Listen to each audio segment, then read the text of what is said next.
a little bit taller than Chloe. The adjustment here. And I want to thank Chloe and her full team, Joyce, and everyone who contributed to this wonderful gala. Let's give them a hand, please. And as Chloe said, we are here to celebrate our great victory. We now not only have a Republican president of the United States, but we also have a majority in the U.S. Senate and in the House of Representatives. That is something. It was very interesting. I just saw the news while I was on WABC studio. I was watching the news on the side, and apparently Mr. Obama has emerged after the loss in November, and he's very bitter. He says that the country is in a doom loop over division. No, that is not. It just says something about Obama. What it says is he is bitter because the era of Barack Obama is over now because of President Trump's victory. It is over. It is over. Along with Biden and Pelosi, they are history now. For 16 years, they really dominated our national politics. With a brief respite there for the first administration of President Trump, but we all know under what kind of fire he was Russia, and impeachments, etc. But now he is back with a real team, and this decisive Trump victory is the end of the era of Obama. And Obama deserves it, because his blundering in picking a successor,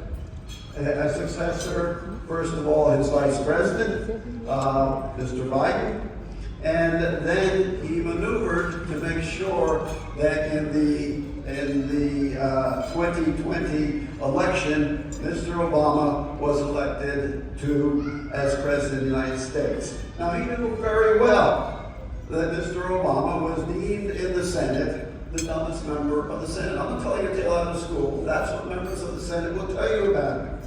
And Obama himself did not say very flattering things about Mr. Biden. And Mr. Secretary Gates, who was Secretary of Defense under President W. Bush, and also under Obama for a period of time, he said that Mr. Biden was absolutely wrong on every major foreign policy issue for the past 50 years.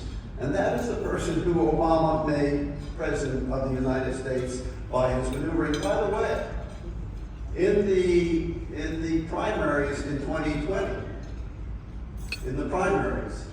he finished almost dead last in both the New Hampshire and in the Iowa caucus. Because people took a good close look at him and said, no, he's sort of like granddad when we took the car keys away from him. That was the problem with President Obama's choice of successor. And he made mistakes, political mistakes, that led to our victories. Deficit spending. There's a sense that deficit spending was good. It'd keep the economy going, and that would be good for his re-election. Problem is, he forgot about inflation. It produced the highest inflation that we have had since 1980. 9% inflation, and inflation kept on going below and down over the last 3 years. The bottom line is, the working people, men and women of America who live paycheck to paycheck, their paychecks are worth between 5% and 20% less. Their credit card debt has gone up. Delinquencies are going up. They were very bitter about how they were treated by the Obama-Biden administration. And that is a large reason why they voted the way they did. Open borders, that's another major issue. Not just the open borders and the more than 10 million illegal immigrants who came up and threatened the jobs of some of those American workers, but also the criminals who came across the border and the drugs that came across the border. The burdensome regs, particularly in the energy area, to smother our energy area in this country, where we are and should be more a major producer of gas and oil in the world. And then with respect to the issues of tariffs and free markets, China continued to, under the Biden administration, to eviscerate the jobs in the manufacturing area in the Rust Bowl. That's where three of the most important swing states were: Ohio, Michigan, and Wisconsin. And in general, America has been losing ground in the world. In the era of authoritarian power expansion in the world, Russia and Iran have expanded militarily. Look at what's happening in the Mideast, all because of Iran's funding of the Houthis, the Hezbollah, and Hamas. Russia and Iran have been expanding.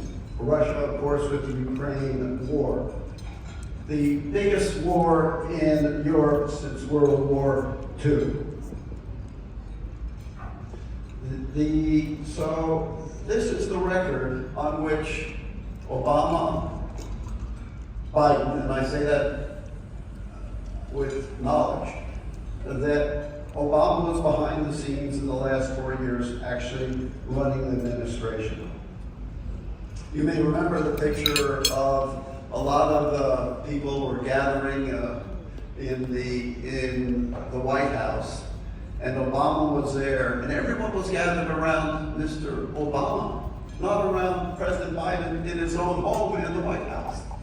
It showed who was actually running things behind the scenes, and they were going in the wrong direction.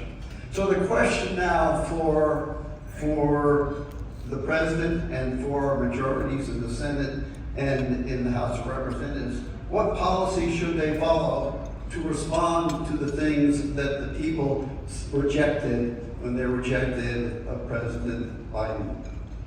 Most important thing is, of course, with respect to foreign policy, to restore peace in the world. And how do you do that? It's very simple. Whether it was Eisenhower or Nixon, it was basically our basic policy is peace through strength.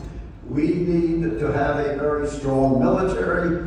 We need to have a economy that is growing. We need to also project that strength. You cannot, for instance, what Biden administration did with respect to Israel, you cannot say we support you and then not really support them. Say, no, you have to ceasefire, you have to do things that were not in the interest of Israel. If you're going to do it, you have to support them completely. That's the only way you can bring about peace in working with our allies. But most importantly is our economy.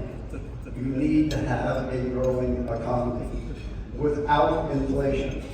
And this President Trump did in his first administration. He cut more regulations. For every regulations passed, he required 10 had to be cut.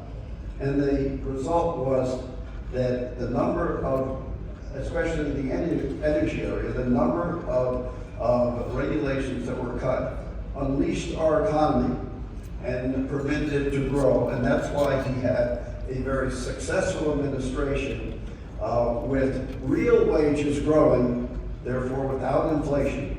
Also, cut taxes. He cut taxes across the board, the Tax Cut and Jobs Act, that, for instance, with corporate taxes, he cut them from Obama's 28% to 21%, and now he proposes to cut them down to 15%. Now, why does that make a difference? He cut them to 21%. It was a compromise. He had to do it. And that's about the average of corporate taxes in the world. At 15%, we're going to be one of the lowest taxes on corporations in the world. That's going to attract business from around the world to the United States. This is what America First is about. This is what President Trump is about. This is what our majorities in the Senate and the House are going to be about. Finally, you have to increase productivity. AI is which is thriving here, invented here, it's taking off here. AI is very important, and education. You need education that is based not on equity, but on merit, so that schools that people go to, the people who merit, who work hard, can go to the best schools. That's the way you develop a well-educated society.